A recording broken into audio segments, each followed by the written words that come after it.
घोषणा की। हम सब पुत्री बाजी के सत्संग विचारों को सुन के अपने जीवन को धन्य और महान बनाए। इन्हीं शब्दों के साथ अपनी वाणी को विश्राम देती हूँ। बोलिए श्री सद्गुरुदेव महाराज की जय। कृपा सिंधु नर रूप हरि महामोह तम पुंज जासु वचन रवि करने करे। गुरु जी के सुमिरन मात्र से नाशत विघ्न अनंत ताते सर्वारंभ में ध्यावत ही सब संत। प्रेम से बोलिए श्री सद्गुरुदेव महाराज की जय। आवाज नहीं आई? कुछ लग रहा है कि दोपहर का टाइम है, शायद रेस्ट का टाइम है, आराम करना होगा, थक रहे होंगे। पर कोई बात नहीं, आप जानते हो ना कि भगवान के नाम से बहुत बड़ी शक्ति प्राप्त होती है जो सारी थकान को दूर कर देगी। इसलिए जोर से और प्रेम से जयकारा लगाएं, जिससे मुझे भी पता चले कि आप सुनने के लिए बैठे हैं। और आपको लगता है कि भाई धीरे से जयकारा आप लगाओगे तो मैं भी दो शब्द सुना के और सोचूंगी चलो भैया जल्दी आरती कर दो।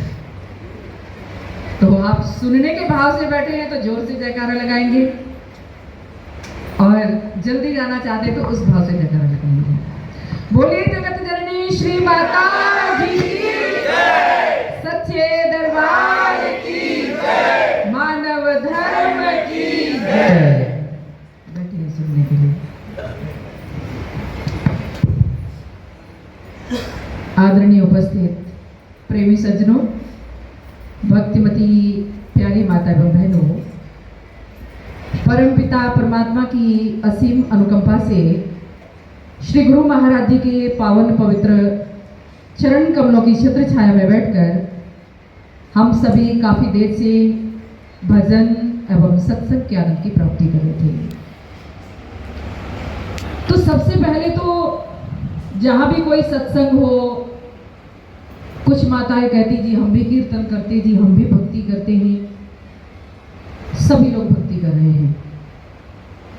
आखिर जीवन में भक्ति क्या होती है और कैसे हम कर रहे हैं और कैसे की जानी चाहिए, ये समझने की आवश्यकता है। एक आम बात आपने सुनी होगी, लोग आज चक्रों को जागृत करने की बात करते हैं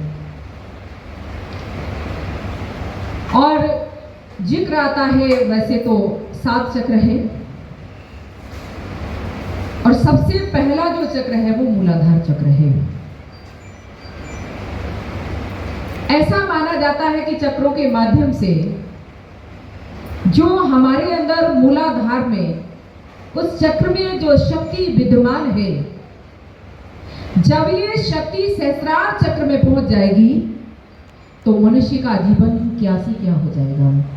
मतलब इस संसार में रहते हुए संसार की कोई बात उसे असर नहीं करेगी। मतलब गलत चीजें, दुख उसके जीवन में नहीं आएंगे, वो उनसे बच सकता है। इसके लिए चाहे नवरात्र का व्रत हो, उसमें भी यही होता।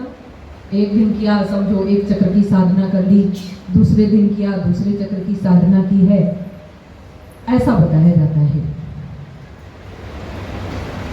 पर सचमुच में एक भक्त कह देने मात्र से नहीं कि उसके चक्र जागृत हो गए। लोगों ने बता दिया कि भाई ये चक्र आपका सोया हुआ है, जागृत नहीं है, तो ऐसा फील करेंगे आप। पर गुरु महाराज जी सभी से ऊपर उठाकर सीधा ही क्या करते हैं कि जो हमारे मूलाधार चक्र में जो शक्ति विद्यमान है, इसको सुषुम्ना नाड़ी के माध्यम से सीधा ही वहां आज्ञा चक्र में हमें पहुंचाकर और सहस्त्रार चक्र तक पहुंचाते हैं। जी क्या है, जैसे पानी के लिए वाटर सप्लाई वाले पाइप डले होते हैं, कहां से डलकर आए कितनी दूर पर कहाँ जाकर उनका भाई समरसेबल या जो भी है वही लगा होगा, और वहाँ से वो या टंकी से जो भी पानी आ रहा हमारे घर में आना है।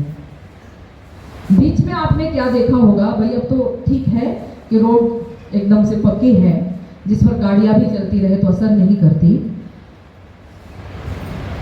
गांव की साइड आप चले जाएंगे तो वहां भी लोगों ने बोरिंग की हुई है और खेत में पानी ले जाते, बीच में से रास्ता होता है और उस पर से भारी कोई बाहर निकला तो क्या होता है कि पाइप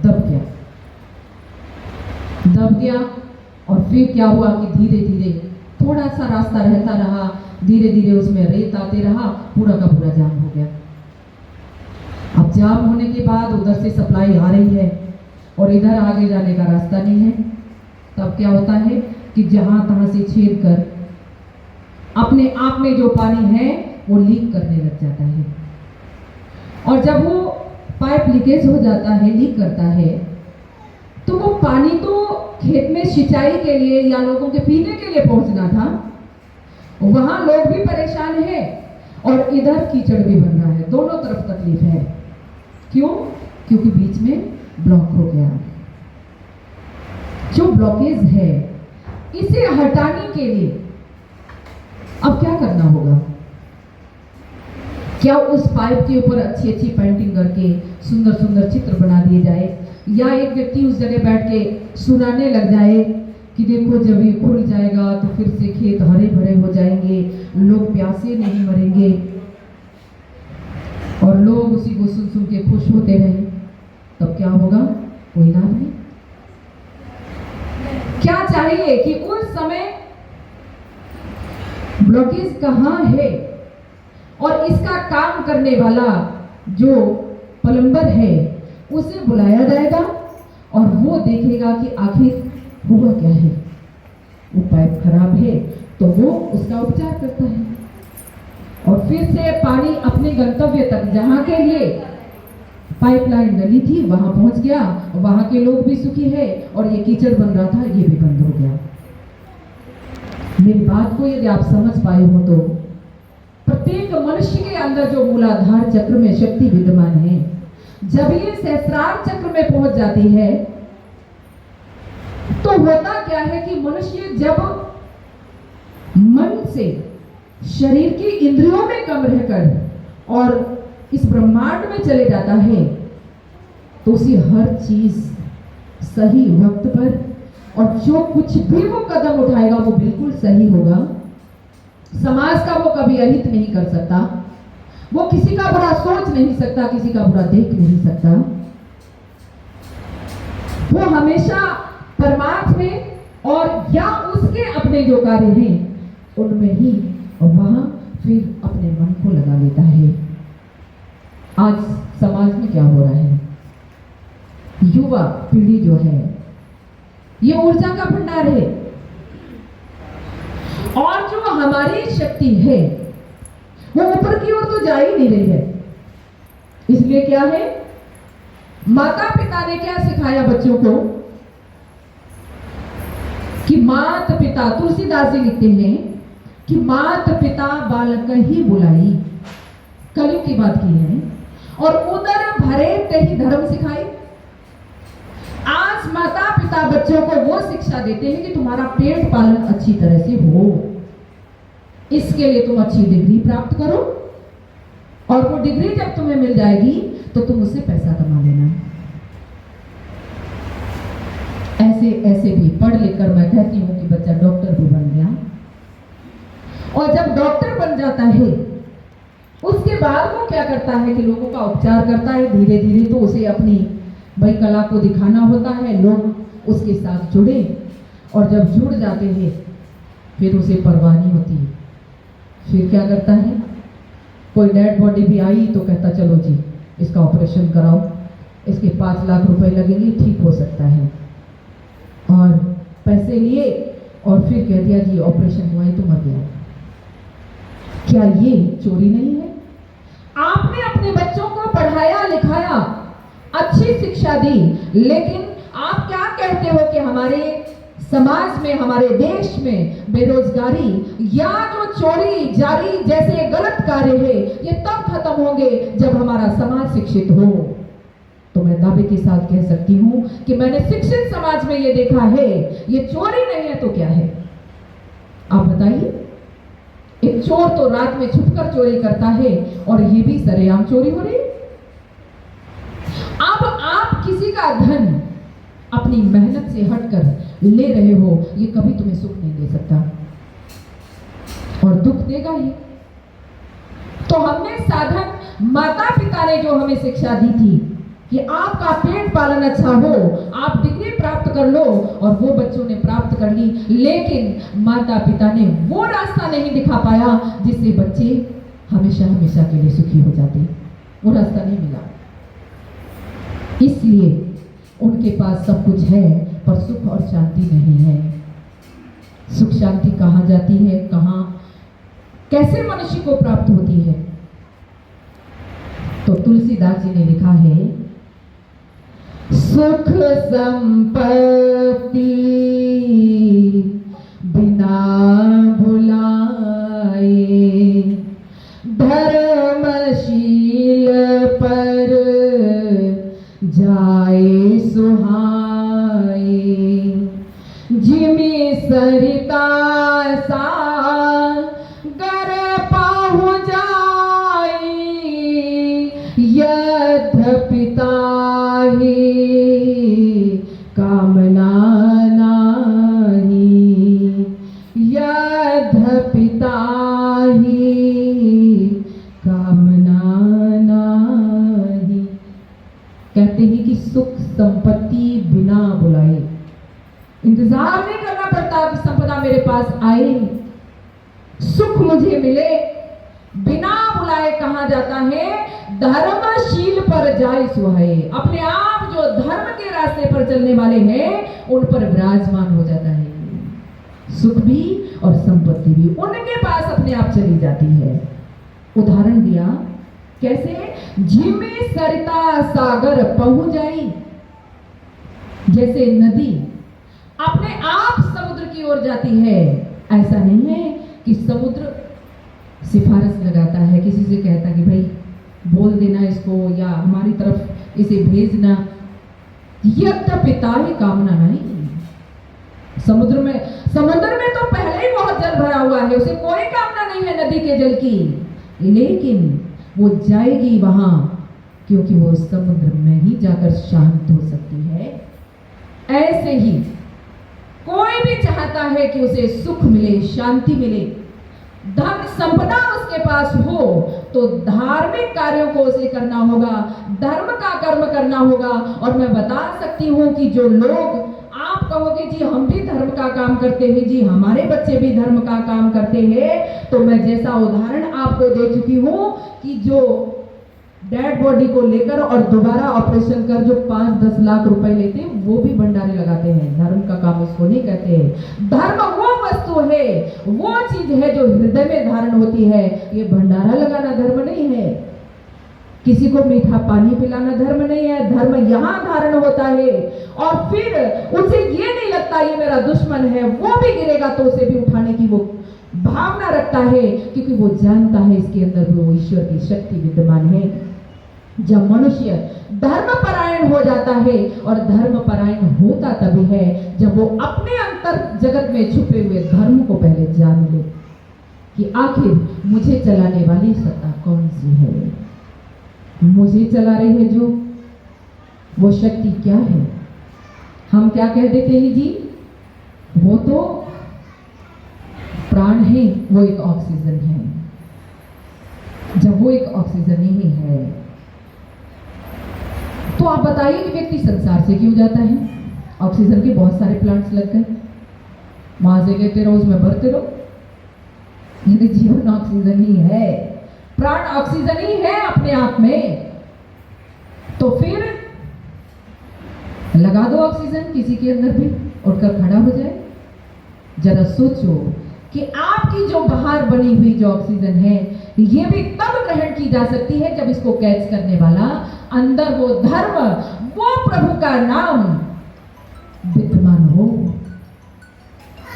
जिससे हमारा जीवन क्रियाशील है, जिससे हमारे जीवन का सारा कुछ काम हो रहा है, हम लोगों को अच्छे लग रहे हैं या किसी को कह रहे हैं, किसी की सुन पा रहे हैं। ये शक्ति जो सिर्फ है वो हमारे अंतर जगत में वो भगवान के नाम की शक्ति है, और उसे जानना ही, उसे धारण करना, उसे समझना ही धर्म है। जब मनुष्य उस धर्म को जान लेता है तो वो जानता है कि चींटी से लेकर हाथी तक सभी के अंदर तो वो शक्ति है। फिर वो चींटी को भी देखता है तो उसको भी, उसके ऊपर से भी पैर बचा कर रखना चाहता है। फिर उसके ऊपर से ये नहीं कि ये बेचारी क्या बोलेगी, ऐसा भाव नहीं रखता। वो उससे भी लाभ कर निकलता है। या फिर कोई बड़े से बड़ा हो, सभी के अंदर एक ही शक्ति का दर्शन किया जाता है, एक ही शक्ति दिखाई देती है, और ऐसी शक्ति को जानना ही मनुष्य के लिए बहुत ज्यादा जरूरी है। क्योंकि इस नाम का साधन करते हुए, स्मरण करते ही मनुष्य अपने जीवन में, या आज की युवा पीढ़ी या वृद्ध कोई भी हो, अपनी सारी ऊर्जा को यहाँ पर ले जाकर और इससे अपनी जीवन का विकास और अपने आप को भी पूर्ण रूप से विकसित कर सकता है। जब ये शक्ति अपने यहाँ सहस्रार चक्र तक नहीं पहुंचती तो आज का युवा, क्योंकि इसमें ब्लॉकेज है, ये अपनी जगह तक नहीं पहुंची, और इसलिए भाई कहीं यहाँ से पानी निकल रहा, कहीं वहां से कीचड़ बन रहा है, और कीचड़ बन रहा है तो दूसरे भी परेशान है, और उधर वो भी परेशान है जहां पर ये पानी पहुंचना था। यही हाल हो रहा है। इसलिए समय के सद्गुरु जब आते हैं तो मानव को कोई बाहर के मंत्र और माला में नहीं उलझाते, क्योंकि माला कर में और सूरत न हर में वो सुमिरन है कैसा, बाहर वेश बनाकर बैठे और अंदर पैसा पैसा। माला फेरत युग गया, फिरान मन का फेर, और कर का मन का डाल दे, और मन का फेर। वो माला का, उस नाम का ज्ञान सद्गुरु कराते हैं, और वो सौभाग्यशाली हैं जिन्हें ऐसे सद्गुरु की सानिध्य प्राप्त है। नाम अपने आप में ईश्वर की शक्ति है, और वो एक स्पंदन है, वो एक वाइब्रेशन है। उसके साथ जब हम जुड़ जाते हैं तो बिना किसी के समझाए हमें समझ आता है कि जीवन क्यों मिला है, या इस संसार में हमारा कर्तव्य क्या बनता है, ये समझ पाते हैं। नहीं तो धर्मपरायण तो बहुत लोग हैं, लोहे की चोरी करता और सुई का करता दान, और छत पर चढ़कर देखता कि कब आएगा विमान। भारी उठा के लोहा चुरा के लाए और सुई का दान किया, और सोचते हैं कि आकाश ऊपर जाके देखे कि हो सकता है विमान आ रहा होगा मेरे लिए, तो ऐसा नहीं हो सकता। वो तो सब जगह देख रहा। मैंने एक भजन सुना था कि भाई तू ही सबके अंदर बस गया, ट्रेन में भी तो टिकट भी काटता है, फिर ट्रेन को तू चलाता भी है, फिर तू चेक करने भी आता है, और तू ही है जो उसमें सवार होने के लिए जाता है, और तू ही है जब किसी के पास टिकट नहीं होती है तो तू उसे पकड़ लेता है। तो कहने का मतलब उस शक्ति की बात की गई जिससे मानव जीवित है। उसी शक्ति का ज्ञान समय के सद्गुरु कराते हैं, और सद्गुरु महाराज जो मैं आपको बता रही थी कि कोई बाहर जगत की और कोई हमारे जीवन में कोई माला मंत्र नहीं देते। कोई यदि घुमाता हो तो जरा बुरा मत मानना, भाई सच्चाई कहने में कोई बुराई नहीं होती। कई लोग आज मैंने देखा है कि भगवान के भक्त है, राम राम की चादर है, राधे श्याम सीता राम की चादर, ओम नमः शिवाय, ओम हरिओम की चादर, बहुत सारी चादरें तरह तरह की लोग ओढ़ कर रखते हैं, और देखने वाला सोचता है कि देखो जी कितने बड़े भक्त हैं। एक चादर लाओ, हमारे लाला जी ने भंडारा रखा हुआ है, और क्या क्या बनाया उतने आइटम के नाम में उस चादर पर लिख दूंगी, और आपको जल्दी हो रही है, आप ओढ़ के चले जाना, पेट भर जाएगा। टाइम नहीं है आपके पास क्योंकि आपको जरूरी जल्दी जाना है, तो ओढ़ लेना उसको।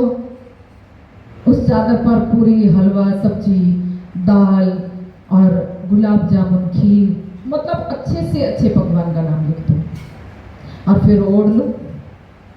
चलो ओढ़ लिया, चाट के देखना कोई मिठास है, नहीं होगा ना? क्यों? लिखे जाने वाली चीज जब हमारे सामने मौजूद होगी तो खाएंगे तो अपने आप मिठास का पता चलेगा और भूख भी खत्म होगी। ऐसे ही भगवान का जो नाम है उसे अव्यक्त अक्षर बताया गया, जो वाणी के माध्यम से व्यक्त नहीं किया जा सकता। और वो नाम का स्मरण हम सभी माँ के गर्भ में थे तब भी कर रहे थे। उस समय हम कौन सी भाषा जानते थे? पंजाब में जन्म ले लिया, पंजाबी बोलना शुरू कर दिया। महाराष्ट्र में जिसका जन्म हो गया मराठी बोलने लग गया। लेकिन जब माता के गर्भ में थे तो कोई भाषा नहीं हम जानते थे, लेकिन हमारे शास्त्र और संत कहते हैं कि उस समय भी जीव उस नाम का स्मरण कर रहा था। बच्चा जन्म लेने के बाद भी काफी दिन हो जाते हैं, उसके बाद धीरे धीरे बोलना शुरू करता है।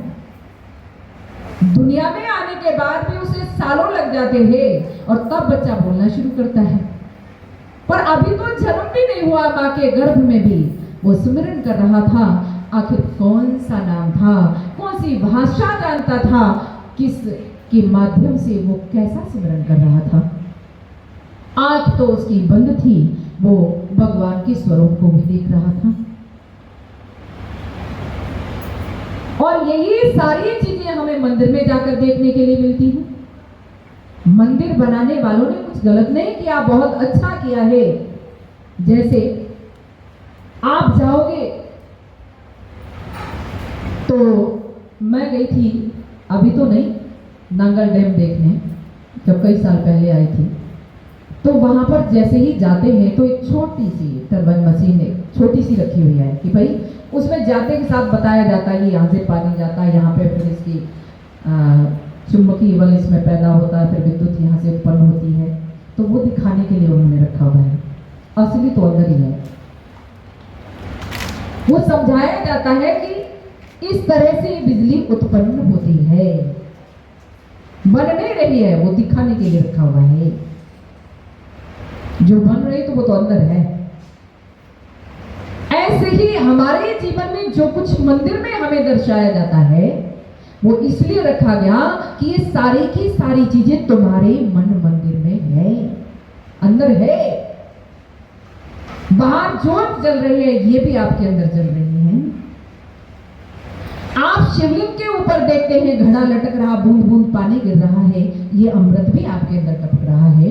आपका सर भी घड़े की तरह है और इसके ब्रह्मरंध्र से वहां अमृत टपक रहा है। उसे पान करना सीखो। आरती होती है, वहां पर घंटा भी बजता है, शंख भी बजता है और भी बहुत सारे वाद्य यंत्र बजते हैं। ये सारे वाद्य यंत्र आपके अंदर बज रहे हैं और वो अनहद नाद के रूप में आप उनको सुन सकते हैं। मंदिर में जाकर प्रदक्षिणा करते हैं, फेरियां लगाकर आते हैं, क्योंकि आप अपने मन मंदिर के अंदर ऐसे ही सुनने के माध्यम से सदगुरु महाराज जी की कृपा से वो नाम जानकर फेरियां डालना सीख लो।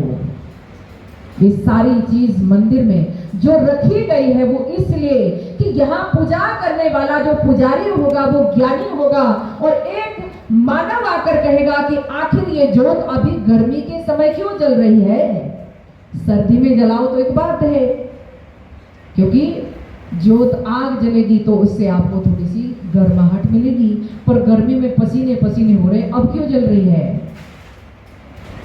तो पूजा करने वाला ज्ञानी जो होगा वो बताएगा ये इसलिए रखी गई कि ये आपके अंदर भी चल रही है।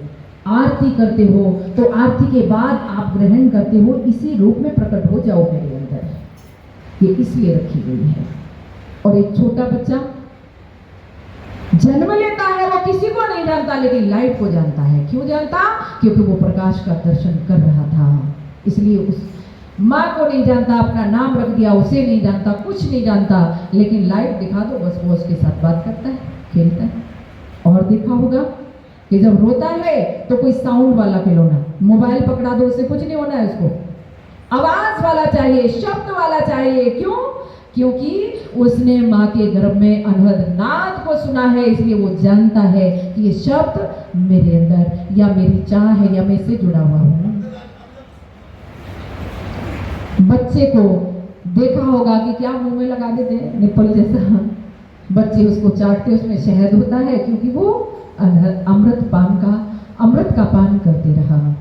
झूले में डाल दिया तो वो नींद आ जाती है, सो जाता। आप भी सिमरन में बैठ के लटके लेते हो कि नहीं? अच्छे खासे लोग जो खूब सो के उठे हैं और ध्यान में बैठते तो उनको भी नींद आती है। क्यों?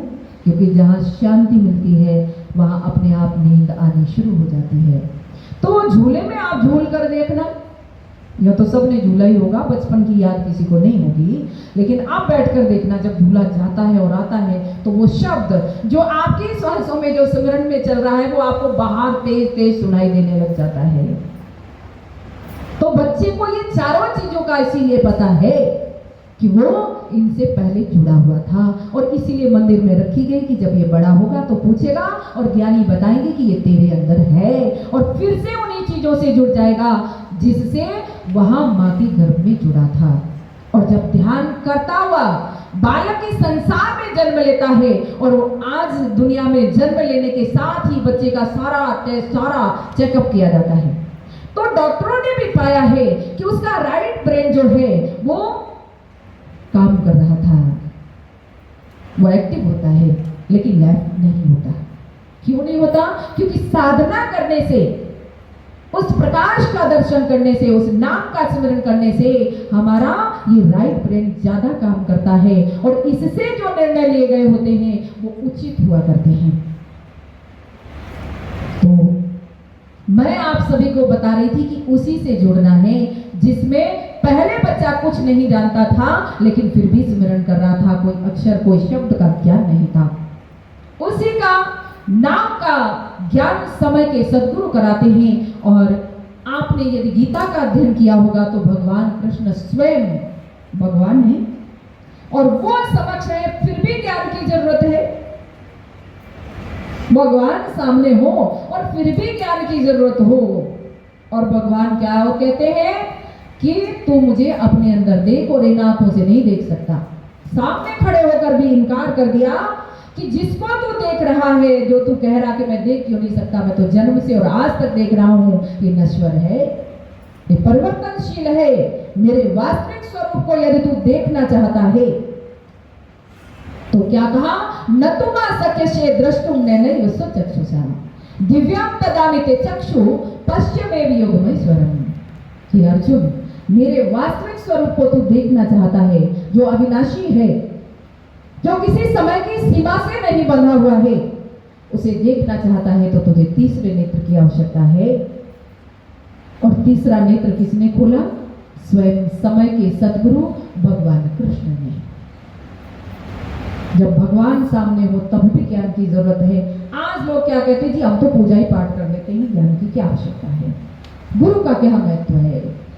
नहीं, पूजा पाठ आप कर लेते होंगे, भगवान के सामने अर्जुन खड़ा है लेकिन भगवान ही कह रहे हैं, इसका मतलब गीता का पाठ आप करते हो, पर भगवान ने जो कहा उसे नहीं मान रहे हो, तो पाठ करना सार्थक नहीं है। इसलिए सद्गुरु महाराज जी की जो कृपा है एक जीव पर जब हो जाती है तो वह अपने जीवन में महान बन जाता है, धन्य हो जाता है। और मैं आपको ये भी बता चुकी हूँ कि दुनियादारी की वस्तुएं भी अपने आप उस पर आती है, उसके पास आ जाती है, किसी चीज की कमी नहीं रहती, क्योंकि धर्म के कार्यों में रुचि मनुष्य की हो जाती है और धर्म को वो अंतर जगत में जान लेता है। तुलसीदास जी ने इसकी व्याख्या की है कि धर्म न दूसर सत्य समाना, सत्य के समान कोई धर्म नहीं है। और सत्य क्या है? सत्य हरि भजन जगत सब सपना। सत्य तो सिर्फ भगवान का नाम है और सारा संसार सपना है। तो वो सौभाग्यशाली हैं जिन्हें समय के सद्गुरु की सानिध्य प्राप्त है। और गुरु महाराज महाराज जी के वचनों पर विश्वास कर मनुष्य को जीवन पर्यंत उनके चरणों की भक्ति करनी चाहिए। नहीं तो तुलसीदास जी ने इसके लिए भी लिख दिया, गुरु के वचन प्रतीत न जेहि, सपने सुख शुभ सुलभन तेहि। जिन्हें अपने गुरु महाराज जी के ज्ञान पर, अपने गुरु महाराज जी के वचनों पर विश्वास नहीं है, तो थोड़ी बहुत देर के लिए तो उन्हें सुख मिल सकता है, पर तुलसीदास जी ने कहा कि फिर उन्हें धीरे धीरे वक्त बीतते बीतते सपने में भी सुख हाथ नहीं लगेगा। सच्चा जो सुख है वह समय के सदगुरु ने हमें अंतर जगत में डूबने के लिए जो बताया उसकी साधना हम करें। तो आप सोच रहे होंगे कि भाई टाइम तो हो गया और कब तक चलेगा प्रवचन। बस खुशी की बात तो आज ये है कि मुझे पहले नहीं बताया, भाई यहीं आके पता चला कि डबल डबल खुशियां हैं। हमारे लाला जी का जन्मदिन भी और साथ साथ में शादी की सालगिरह, डबल खुशियां है भाई। अब तो लाला जी और सेठानी का दोनों का ही आज तो बड़ी खुशियों का दिन है, और साथ में घर में साधु संत आए, सब भक्त आए हुए हैं, और सत्संग जहां होता है वहां तो स्वयं ही वैकुंठ आ जाता है, और जहां वैकुंठ आ गया वहां भगवान भी आ जाते हैं। और भगवान कहते भी है कि मैं रहता ही वहां हूं जहां पर सच्ची श्रद्धा से मेरा गुणान्वान किया जाता है। ऊधो मोहे संत सदा अति प्यारे, और मैं संतों के पीछे जाऊं जहां जहां संत सिधारे। कि गुरु महाराज भगवान भी विराजमान है क्योंकि सत्संग हो रहा है। तो बड़ी अच्छी बात है। यूं तो मुझे इस चीज का रहा कि भाई पहले बताते हुए सोचते लाला जी का जन्मदिन है, जब और लोग बधाई देने लगे, परिवार के लोग आए और बधाई देने लगे, बेटियां आई, तो मुझे पता चला कि लाला जी का जन्मदिन है। क्योंकि लाला जी ने सत्संग रखा ही नहीं, सत्संग तो लाला जी की बहू रानी ने रख दिया, इसलिए लाला जी तो बात करते तो पूछ ही लेती किस उपलक्ष्य में रखा है, पर सत्संग की बात तो सरिता बहन से हुई। तो यहाँ आके पता चल गया, बहुत अच्छी बात है। और सबसे बड़ा उपहार गुरु महाराज जी की भक्ति है, जिससे गुरु महाराज जी ने लाला जी को नवाजा हुआ है, भक्ति दी है। और सत्संग और साधु संतों का आशीर्वाद, गुरु महाराज जी का आशीर्वाद, इससे बड़ा कोई गिफ्ट नहीं हो सकता, कोई उपहार नहीं हो सकता। क्योंकि उपहार स्वरूप कोई, आज का समय है भैया, मोबाइल दे सकता है, तो आप जानते हो कुछ समय के बाद मोबाइल हैंग हो गया, काम नहीं कर रहा, गिर गया, कुछ हो गया, वो काम नहीं करेगा। कपड़े ला दिए, आज पहन लेंगे, कल उनको धो दिया और फिर न जाने कब बारी आएगी उसको पहनने की। कोई और गिफ्ट ला दिया, लेकिन आशीर्वाद एक ऐसा गिफ्ट है जो हर पल हर रोज, ये कभी पुराना नहीं होता, ये कभी टूटता नहीं, कभी छूटता नहीं। क्योंकि लाला जी का अम्बाला खूब आना जाना रहता, प्रोग्रामों में आना जाना रहता है, तो भाई कोई चीज कपड़े जैसी है तो अलमारी में रखे हैं, साथ थोड़ी ना गए। पर आशीर्वाद का जो गिफ्ट है वो कभी भी अलमारी में बंद नहीं होता, किसी तिजोरी में रखने वाली चीज नहीं है, वो हमेशा साथ रहता है और हमेशा काम आता है। क्यों, कई बार बाहर भी जाना पड़ता है महाराज जी के प्रोग्राम में, वहां भी साथ, और वहां गुरु महाराज जी का आशीर्वाद भी साथ है। इसलिए ये सबसे बड़ा उपहार एक भक्त के लिए है कि सत्संग का उपहार। इतने सारे लोग बैठकर यहाँ प्रसन्नता से सत्संग सुन रहे हैं, और सत्संग सुनने के बाद किसी के भी मन को शांति मिलती है। भाई आप दान पुण्य जो कुछ भी परमार्थ करते हो इसीलिए तो करते हो, किसी को मेरे किए हुए कर्म से सुख मिले। और सत्संग सुनकर कोई एक ज्ञानी बन गया, या किसी को, इतने लोगों ने सत्संग सुना, कोई अपने घर में किसी भी टेंशन से घिरा हुआ आया था और उसे शांति मिल गई, तो बताइए कितना बड़ा परमार्थ हुआ।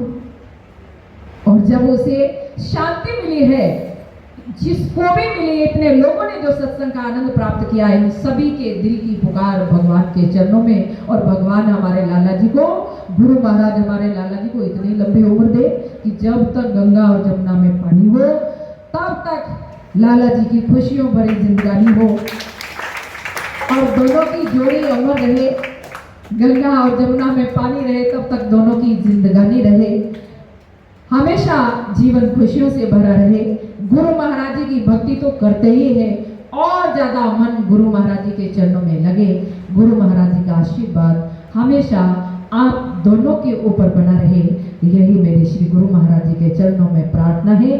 और इन्हीं शब्दों के साथ पहले तो बधाई है और उसके बाद